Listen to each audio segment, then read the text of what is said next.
Welcome to the Esmeric Art Studio. A couple of years ago, I bought myself this little Rolodex and I was going to turn it into a birthday calendar. As you can see, it still hasn't happened.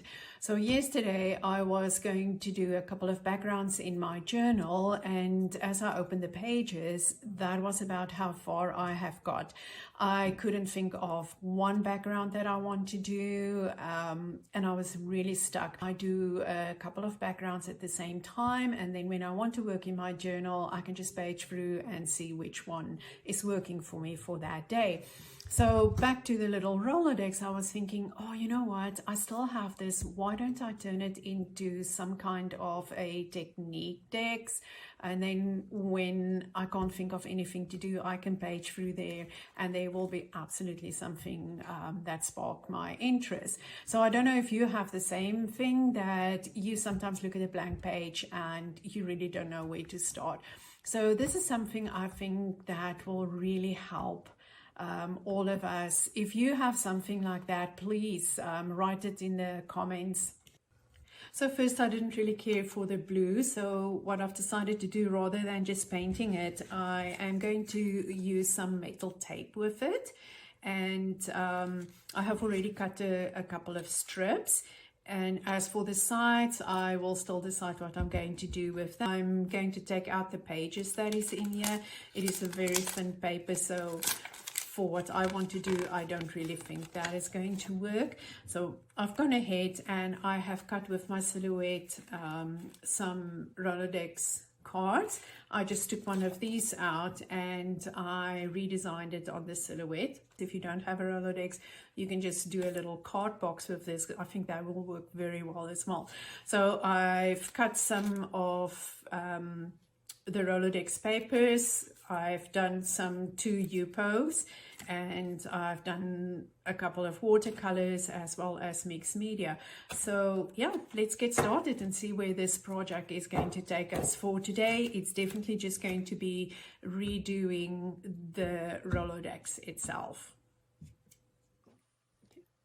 So what I've done so far is I have gone and I've cut some strips of this metal tape that I'm using for this project. 3 strips of 2 inches and 3 strips of 1 inches, and I'm just going to adhere them randomly to the Rolodex. First, I was thinking I'm going to do some embossing on them, run it through my cuttlebug, but then I decided no, I'm not going to do that.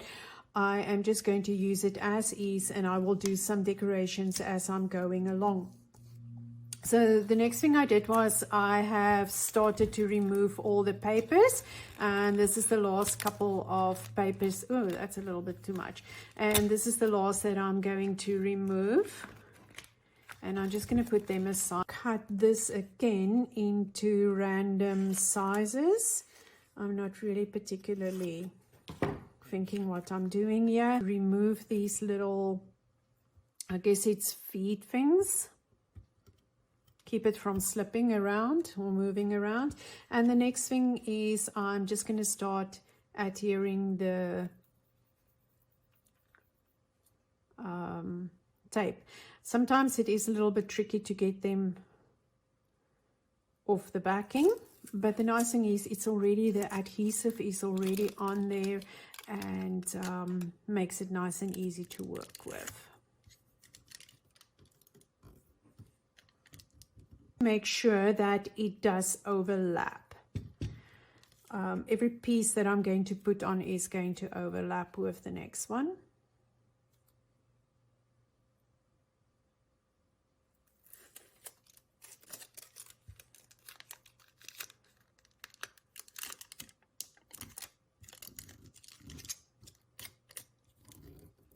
And even these little creases that it is going to bolt on and give some extra texture as well, because once we are done with this, we are going to use blackening just to give it a little bit of a dimension, because we won't be able to use any patina on the metal tape. Patina you can only use on pewter or pure metal. So I saw it up there, and I think I'm just going to patch that up there. So this can be very therapeutic, just to sit and cover this up.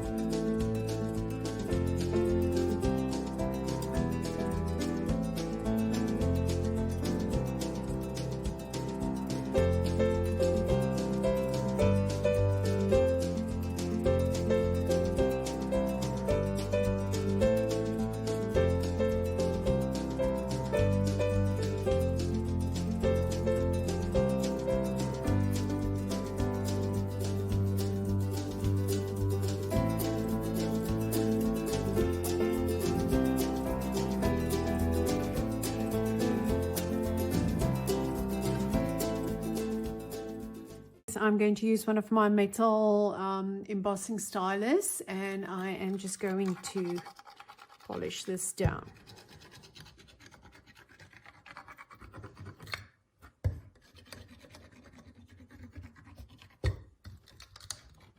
So I'm going to start from the one end, work my way over to the opposite end.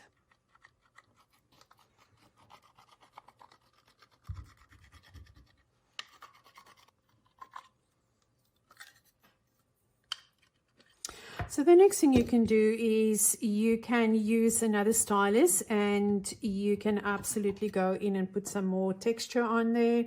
I think that is something that I might just decide to do. So again, it is a stylus, and I'm using mine for metal embossing. Yeah, I just think I'm going to go in with zigzags. The reason why I'm doing this is when we're going to do the blackening, oh, there I just pull the piece off and I just cover it again. When you're going to do the blackening, it is just going to give you an extra layer of texture, and the black is going to adhere to that. So this is absolutely optional. You do not need to do this, but just going to give it that little bit extra.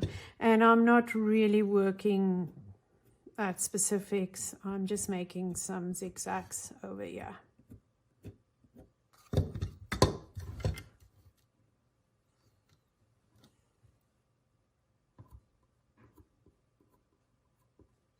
So I'm going in and I'm doing some squares or rectangles here.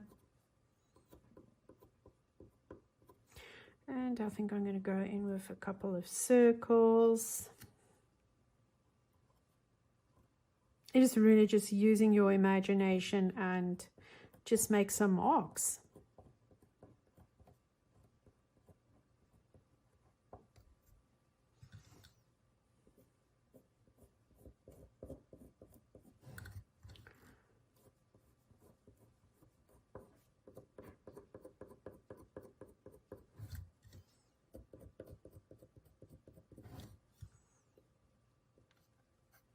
And I don't know if you can see, but it is starting to form all these patterns now. I'm just going to do 3 there. And here I'm just going to repeat the zigzag. This is not the most comfortable to work with. So this is the bottom, so therefore I'm just doing some scratch marks here.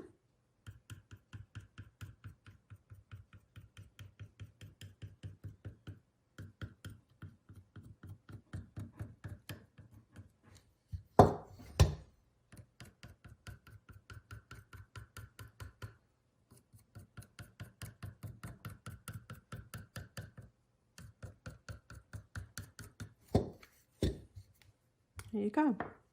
So the next thing we're going to do is we are going to put some of the blackening on.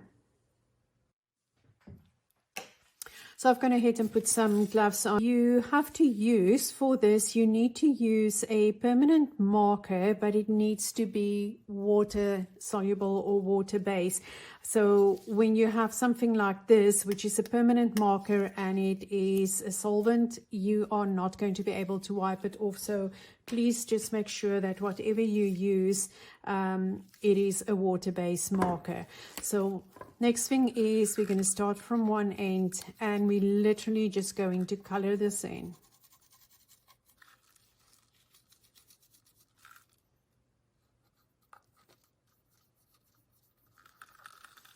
And you can do the whole piece at one time, or you can do it in sections. It all depends on the effect that you would like to have. I think I'm going to do this one in small sections.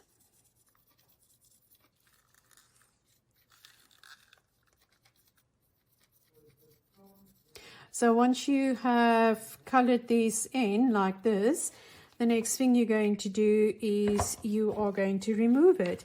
And for this, you're going to need a paper towel.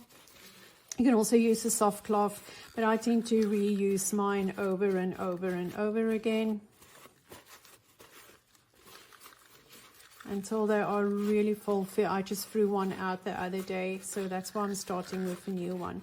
And also, it all depends how much you would like to take off. So there you can see you have the blackening that is catching on to all those little marks that I've made there, as well as the grooves and the things there, and the folds while we were busy doing or adding the tape. So I'm going to go ahead and I am just going to finish the rest here.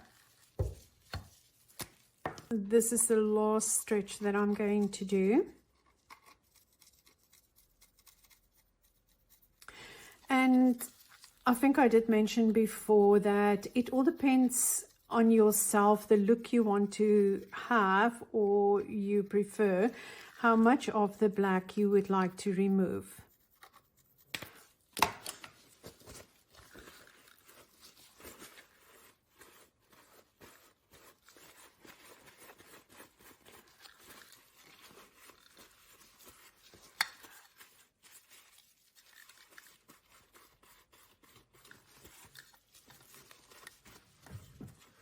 So here you can see all the designs and the scratch marks that I have done. You can see them, how the black pen has catched in or caught in there, and it really just brings it out like that. Okay. So I think I'm happy with this so far. So the last thing I'm going to do after I remove my gloves is I am going to just put something on the side. You can also seal this. Any clear lacquer spray, sealer spray will work for this. So I'm just going to punch out two of these little flower circles. I think this is a stamp punch that I got a couple of years ago through Stamping Up, if I'm not mistaken. But this is something that I use quite often in my studio, is this design as well as the damask. So again, I'm just going to go in.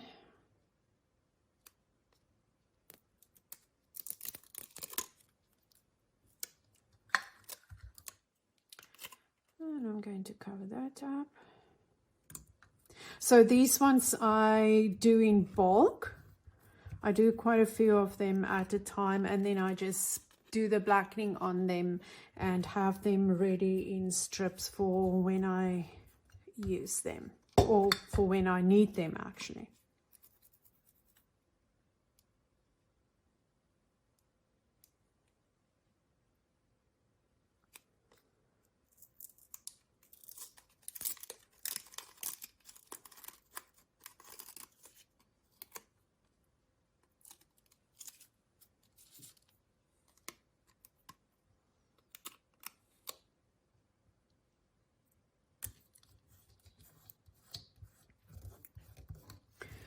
and that's how my sides look like. So now that the sides is on, this is basically done for now. So the next thing that needs to do is I need to start working on the different techniques so that we can start putting them into our little Rolodex. I hope you've enjoyed spending time with me in the studio today, and always remember, the world of reality has its limits, but the world of imagination is boundless.